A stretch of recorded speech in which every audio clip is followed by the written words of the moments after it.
Long ago, an old farmer lived with his wife and their son Peter. As years passed, the farmer became sick and soon passed away, leaving his wife and son alone. "Oh, my poor husband," the woman cried. "He was such a good man. How could this happen?" For many days she wept. Peter tried to comfort her, but she could not stop crying. Then her sadness turned to worry. At night she looked at the sky and whispered, "What are we going to do? How will we live?" After some weeks, she became strong again and made plans. Her husband had left $200. When almost all their food was gone, she gave Peter $100 and said, "Go to town, my son. Buy salt, flour, and bread. I hope this will last until spring." Peter walked to town. As he passed the butcher's shop, he saw a crowd. The butcher had tied an old dog to a tree and was beating it. "Butcher! Why are you hurting this poor dog?" Peter shouted. "He ate my best meat this morning," the butcher said. "He was only hungry," said Peter. "Let me buy him. I'll give you $100. The butcher laughed. "You must be crazy, but fine. Take him."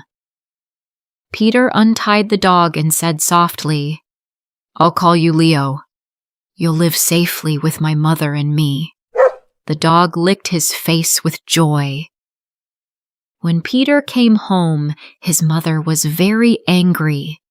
"You spent all our money on a dog? We have nothing left," she shouted. "This cake is our last food. That's dinner tonight." Peter tried to explain, "Mother, this dog will bring us luck." But she would not listen. That night he shared his small piece of cake with Leo. The next day, Peter's mother gave him the last $100. "Do not waste this. Buy food, or we will starve." Peter promised and went to town. On the way, he saw a boy dragging a cat with a rope. "Stop!" Peter cried. "Why are you hurting her?" "She stole my mother's cookie," said the boy. "I will throw her in the river." "I will buy her," said Peter. "Here, take $100. The boy laughed but agreed. Peter held the cat in his arms. "Your name will be Pika," he said. When Peter came home with the cat, his mother became furious. "You did it again! Get out of my house and take your animals with you!" So Peter left home with Leo and Pika. They walked for days until they reached a village. There they met a priest. "Hello, young man," said the priest. "Do you need work?" "Yes," said Peter. "Work for me 3 years. You will get food and shelter, and when it ends, you will be paid well." Peter worked hard for 3 years. When the time ended, the priest said, "You may choose your reward: gold, silver, or this bag of sand." Peter thought, if he offers sand, it must mean something. "I will take the sand," he said. The priest smiled and gave it to him. The bag was heavy, but Peter carried it with Leo and Pika. After days of walking, they came to a dark forest. In the middle of it, a fire burned around a young woman tied to a tree. "Help me, please!" she cried. "Save me, and I will bring you good luck forever!" Peter ran and threw the bag of sand on the fire. The flames died out. "Thank you. You saved my life," she said. "I am the daughter of the King of Elves. An evil king tried to destroy me." She gave Peter a golden ring. "This is a magic ring. It can give you anything you wish. But never tell anyone its secret, or you will suffer." Then she turned into a snake and disappeared into the forest. Peter looked at the ring. "We will never be poor again," he told Leo and Pika. He threw the ring from one hand to the other, and suddenly 10 young men appeared. "Oh, master, tell us what you want," they said. "Take us home to my mother," Peter said. They returned home. His mother wept with joy. "My son! Can you forgive me?" "There's nothing to forgive," Peter said. "Our life will be happy now."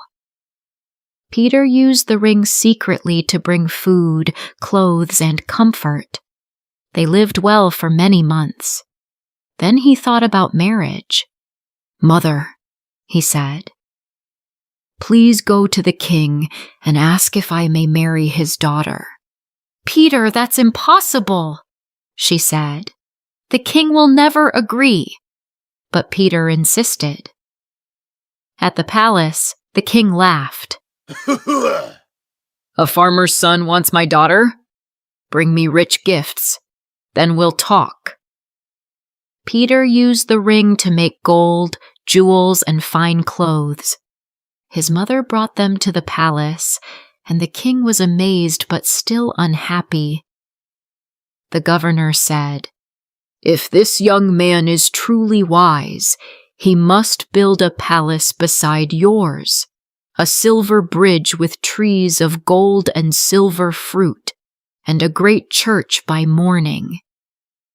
If not, he and his mother will die."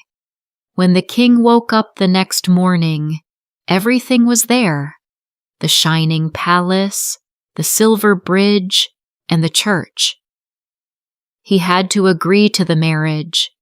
The princess and Peter married, and for a time they lived happily, but the princess was proud and angry. "How did you do all this?" she asked sweetly again and again. Peter never told her. One night she gave him too much wine, and he told her about the ring. When he fell asleep, she took it and wished herself and the whole palace away to another kingdom. The next morning, Peter woke up alone. The king locked him in a tall tower with no food or water. Leo the dog came and saw what happened. He told Pika, "We must help him." They stole bread from the village and brought it to Peter every day. When a year passed, Leo said, "We must find the magic ring." They crossed mountains, rivers, and the sea. At last, they found the princess's palace. She still wore the ring. Only a mouse could reach her room, so Leo and Pika went to the Mouse Kingdom and asked for help. The Mouse King sent a brave little mouse to steal the ring while the princess slept. The next morning, Leo and Pika had the ring. Pika carried it in her mouth and climbed onto Leo's back. They crossed the sea again and returned to Peter. Pika climbed the tower wall and threw the ring through the window. Peter caught it, threw it from one hand to the other, and the 10 young men appeared. He ordered food and music. Soon everyone in the village heard the music, even the king.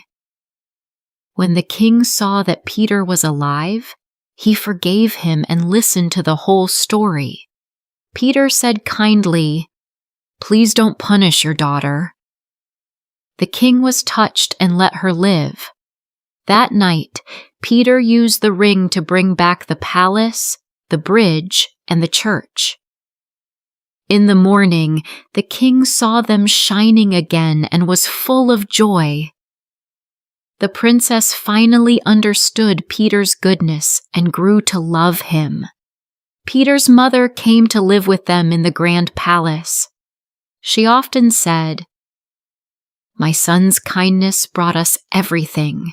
They lived happily together ever after, and Leo and Pika stayed by Peter's side all their days.